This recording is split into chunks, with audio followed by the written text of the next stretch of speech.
এটা আপনি বলতে পারেন, কিন্তু আমি কথা হচ্ছে এইরকম একটা গণঅভ্যুত্থানের পরে একটা সরকার ক্ষমতা আসলো, আপনি তার রিপ্রেজেন্টেটিভ গভর্নমেন্ট করবেন না? বাংলাদেশের বর্তমান সংবিধান অনুসারে রিপ্রেজেন্টেশনের বাইরে একদিনও কেউ থাকতে পারে না ভাই। তারা তো তাহলে আপনি শোনেন, আমার চাইতে আইনের জ্ঞান আপনার কাছে বেশি আছে।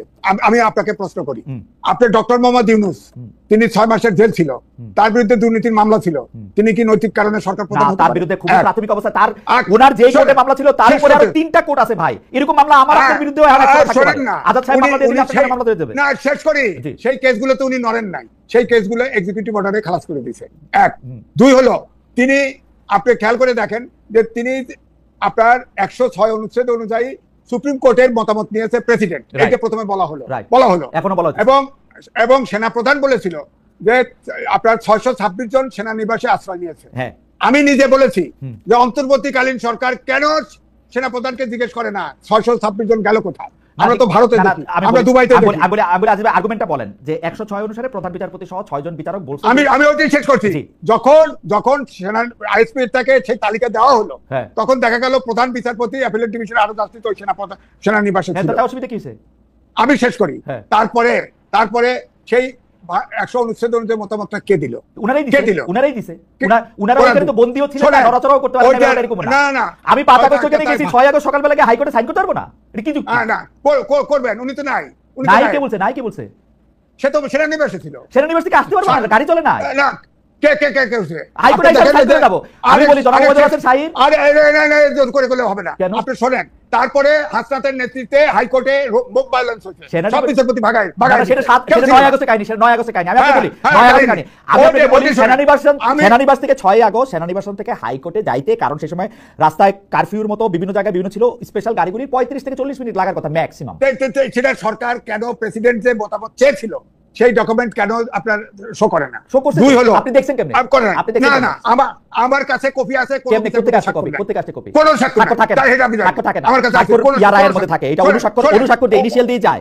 অনুস্বাক্ষর না, রেজিস্টারের স্বাক্ষর করা। হ্যাঁ, তাই থাকে না, এটা রেজিস্টারের স্বাক্ষর করা না থাকে, তাই থাকে রেজিস্টার করলে তাই থাকে ভাই। ওটা এখন ওই রেজিস্টারের সাইন কিনা কাকে জানে? এখন তো আপনি সবাই, আমি আপনাকে বলি 6 তারিখে এই জিনিসটা 106 তারা দিবেন, তারপরে তারা 7 তারিখে কোর্ট করছেন, 8 তারিখে কোর্ট করছেন, 9 তারিখে কোর্ট করছেন, 10 তারিখে হাসানাত আব্দুল্লাহর অন্যায় দাবির মুখে তারা পদত্যাগ করছে, সেটাও আমি মানি। কিন্তু 10 তারিখ পর্যন্ত তারা কি আপনাকে একবারও বলছে 106 তে আমি সাইন করি নাই, প্রফেসর ইউনূসের এখানে আসা অবৈধ? একবারও বলছে? তাদের মুখে শুনছেন? তারা প্রকাশ্য কোর্টে প্রেসিডেন্ট কি প্রেসিডেন্ট শোনেন, আইন মন্ত্রণালয় থেকে এটা মুভ করছে, কে সাইন করতে জানি না। না এটা আমার কাছে চিফ জাস্টিস চেয়ারে তো বসছে, তো তারপরে ভাই 7 8 9 তারিখ তার চেয়ারে বসছে। তো প্রেসিডেন্ট কখনো বলছে যে আমি মতামত চাইছি? প্রেসিডেন্টের কাছে আপনি গেছেন? প্রেসিডেন্টের কাছে আপনি গেছেন?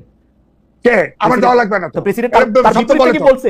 প্রেসিডেন্ট তার বলে থেকে সরকার প্রধান রাষ্ট্রপ্রধানের প্রিভিলেজ কমিউনিকেশন আপনি জানবেন না তো? এটা আমি তো ল অ্যাডভাইজারের কথা শুনেছি, প্রেসিডেন্ট 106 অনুচ্ছেদ অনুযায়ী মতামত চাইছে, সুপ্রিম কোর্ট মতামত দিয়েছে, এটা বৈধ।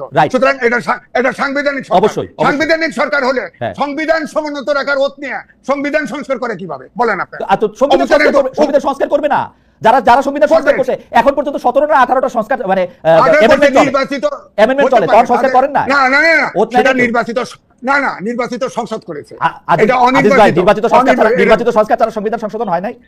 না, এটা বিপ্লবী সরকার করতেন। তাহলে কোনটা বিপ্লবী সরকার আর কোনটা কি সরকার? নির্বাচিত সংস্কার ছাড়া সংবিধান সংস্কার হয় নাই। না অন্তর্বর্তীকালীন সরকার কোথায় করছে? যত দেশে 1 বছরের বেশি সরকার অন্তর্বর্তীকালীন সরকার লিঙ্গার করছে। তর্কটা অনেক জায়গায় চলে যেতেছে, আমরা একটু জায়গায় আনি। আমার কাছে কিন্তু মনে হয় জনাব ইশাক সাহেবের ক্ষেত্রে সব আইনি প্রক্রিয়া অনুসরণ করে ইশাক সাহেবকে মেয়র হিসেবে শপথ পড়ানো হয় নাই।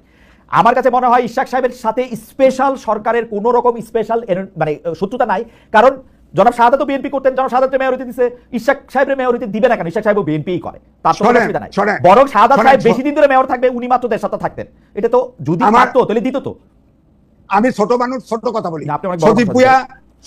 সদীপ ভুইয়া এলজেডি মিনিস্ট্রি রেখে ওই সিটি কর্পোরেশন অফিসে সে ওখানে অফিস করতো। করা লাগবে তো, করতে পারে সারা বিশ্বে যেখানে সেখানে তিনি অ্যাডভাইজার। বাংলাদেশের 33 থেকে 63 পর্যন্ত আপনি অ্যাডভাইজার মানতে পারতেছেন না কেন? তার বয়স কম বইলা? কারণ 6 দিনের 18 বার হেলিকপ্টার, এই জন্য মানতে পারতেছে না। তার বিরুদ্ধে তার এপিএস চুরি করছে এবং তার বিরুদ্ধে অনেক অভিযোগ আছে। আমাদের রাষ্ট্রপ্রধানের ছেলেমেয়েরা, আমাদের সরকার প্রধানের ছেলেমেয়েরা যখন বড় বড় পোস্টে যান, আমাদের সম্পাদকের ছেলেমেয়েরা যখন বড় চেয়ারে এসে বসেন, তখন তো আপত্তি করতে দেখি না। না আপত্তি করছি। এই যে এই আপনি সরকারের করছেন, আজিজ ভাই, আপনি করছেন। কিন্তু ফ্যাসিবাদী কিন্তু সরকারের সময় যদি একটা 70 বাংলাদেশ- বছরের লোক হেলিকপ্টার চড়তে পারে, একটা 26 বছরের ছেলে হেলিকপ্টার চড়তে পারবে না কেন? সমস্যা কি? কেন? আপনি একটা উদাহরণ দেন তো। আপনি তো এই মিডিয়াতে পাকা, আপনি বলেন তো 6 দিনে হেলিকপ্টার কোন মন্ত্রী, কোন সরকার প্রধান, কোন রাষ্ট্রপ্রধান চলেছে আমি বাংলাদেশে? একটা কথা বলি, উদাহরণ দেন। অন্য কোন মন্ত্রী যদি হইতো আপনি হেলিকপ্টার গুনতেন না, এখন আপনি হেলিকপ্টারই গুনতেছেন বসে বসে খালি। গুনতেছি কারণ ওনার বিরুদ্ধে অনেক অন্যায়, ছাত্রদের ভিতরে আচ্ছা ঠিক আছে, অন্যায়ের অভিযোগ। আমার মনে হয় এই জন্যই ছাত্রদের বলছি।